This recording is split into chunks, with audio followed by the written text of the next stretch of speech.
大家好，今天是美西时间7月21日，欢迎收看第4期万纬读报，我是 Cherry。中国烂尾楼风暴持续发酵，小业主集体强制停贷个案也超过300宗，遍布绝大多数的省市。这次不但牵涉地产，还涉及金融，更影响整个经济大局。投行专家分析，停贷潮是债务多米诺骨牌中危险的一块，一旦倒下，可能引发房产销售崩溃和债务违约的恶性循环。海外时评人士严纯沟撰文分析，如今中国房地产搞到如此不堪的地步，全赖社会主义计划经济的长官意志。简单来说，一是 GDP 崇拜，二是卖地收益，三是荣景幻觉。从中央到地方，从政府到民间，多年来弥漫盲目乐观的情绪，以为发展无穷尽，房地产只会一路向上，买房者一定赚。早在2018年底，西南财经大学报告就已显示，中国城镇住房空置率是21.4%。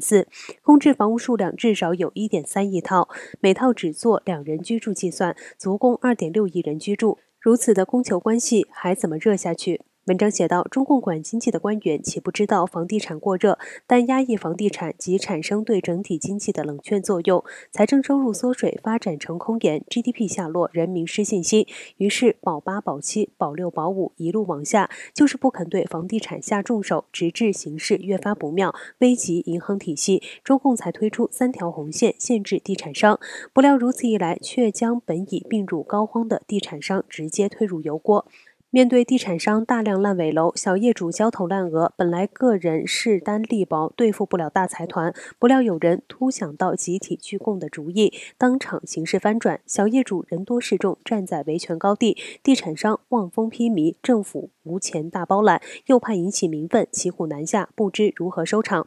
德国《世界报》在题为“雷曼时刻正在逼近”的文章中也指出，中国房地产业的大麻烦正在逼近，一些人已经担心会出现类似2008年美国金融危机的雷曼时刻。北京子高层似乎也意识到了问题的严重性。据之前是透露，中共最近几天已经与银行举行了紧急会议，讨论停贷潮问题。这是因为房产危机继续发酵，可能成为一场难以预料的大祸。文章最后写道，如果中国的房地产危机真的升级为金融危机，那么问题就不再是经济衰退是否会随之而来，而是经济衰退到底会有多严重。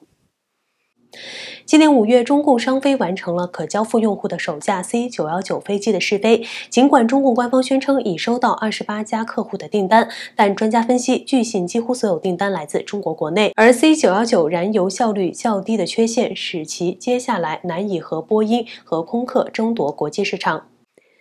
金融时报20日报道，研究公司 Agency Partners 的航空航天和国防分析师图萨指出，中共是否能发展出一个国际认可的成功的航空航天工业，现在还没有定论。作为中共当局雄心勃勃的项目，由中共国企中国商飞公司开发的 C919 飞机原定于去年年底交付。虽然在今年5月完成了即将交付用户的首架飞机的试飞，但还没有确定交付日期。中国商飞的目标是到2035年控制中国国内大型飞机市场的1/3。报道援引专家分析，即使 C919 的竞争力不如西方的替代品，中共当局也可以授权给中国商飞订单。据报道，到目前为止，中国商飞已经收到来自28家客户815架的订单，价值740亿美元，但是买家据信几乎都来自中国国内的航空公司。然而，对于全球市场，业内人士表示，168座的 C919没有那么大的竞争力，因为它的燃油效率不如波音和空客的飞机，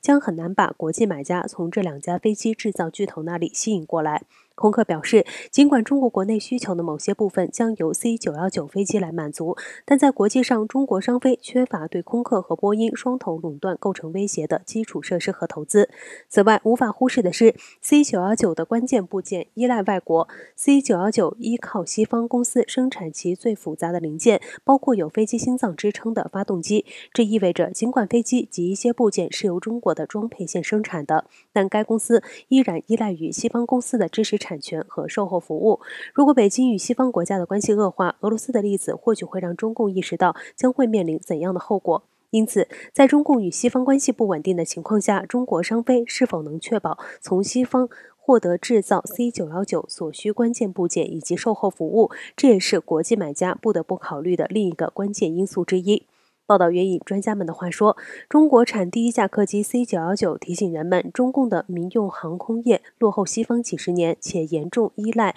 西方供应商。C919 项目于2008年启动，直到2022年5月才完成可交付飞机的试飞。要把一架 C919 飞机变成纯中国飞机，需要重新设计，为每一项认证进行测试，其中最重要的是发动机。那我们将在2030年代末才能看到 C919 的出现。南华早报曾发布文章说，中共想要成为航空制造大国，依然面临多方面的障碍，包括缺乏在航空电子、材料技术和空气动力学，最重要的是发动机方面的专业知识。自俄罗斯入侵乌克兰以来，西方国家纷对俄技术制裁，严重打击该国经济。俄罗斯经济发展部近日的一份报告显示，今年上半年申请破产并面临清算的俄国公民比去年同期增加40%。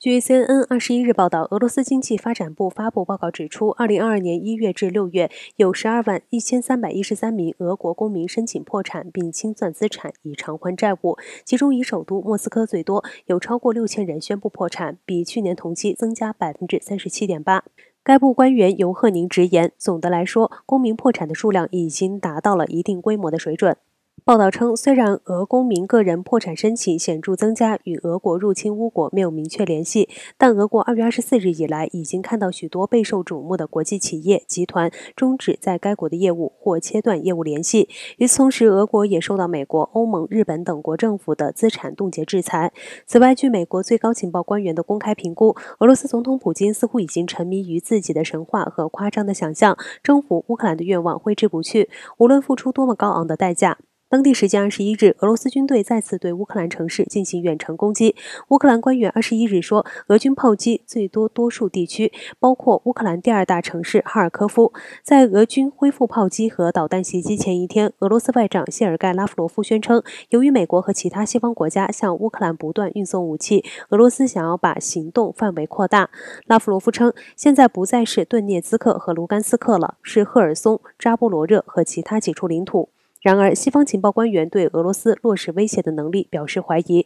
英国军情六处首脑理查德·摩尔表示，我们的评估是，俄方将发现在接下来的几个星期里，俄军会越来越难以补充人力和物资了，这将给予乌军反击的能力。爱沙尼亚外国情报局首脑也表达了类似的看法。美国参谋长联席会主席马克·米利上将20日表示，我们目前在顿巴斯看到的是一场消磨非常严重的消耗战，除非其中一方取得突破。接下来，直到乌俄双方看到有另外的出路，也许是通过谈判或者类似的事情来找到出路。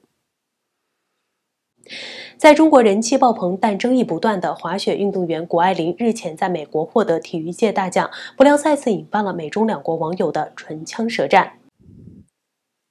据报道，7月20日在洛杉矶举行的年度体育卓越成就奖颁奖仪式中，谷爱凌获得了年度突破运动员奖和最佳女子极限运动员奖。当天在自己的推特上，谷爱凌说，荣获2项体育奥斯卡大奖。感谢一路以来一直陪伴我的妈妈和外婆，和所有支持我和给我投票的朋友们。作为美国出生的滑雪运动员，谷爱凌曾代表北京参加北京冬奥会，并获得2金1银的成绩。随后，她利用自己在中国的知名度，赚取了数千万美元代言费。有着体育奥斯卡之称的年度体育卓越成就奖开始于1993年。虽然中国媒体称谷爱凌是该奖项30年来首位得奖的中国运动员，一些中国网友在微博上也称谷爱凌实至名归，但许多美国人却完全不买账。马里兰州巴尔的摩的广播电台主持人德里克·亨特尔发推说，为了一大笔钱而出卖给种族灭绝政权的最好的共产主义者谷爱凌。保守派网站 Daily Caller 也在推特上写道，或许我们应该给不支持中共的美国运动员颁发这样的奖项。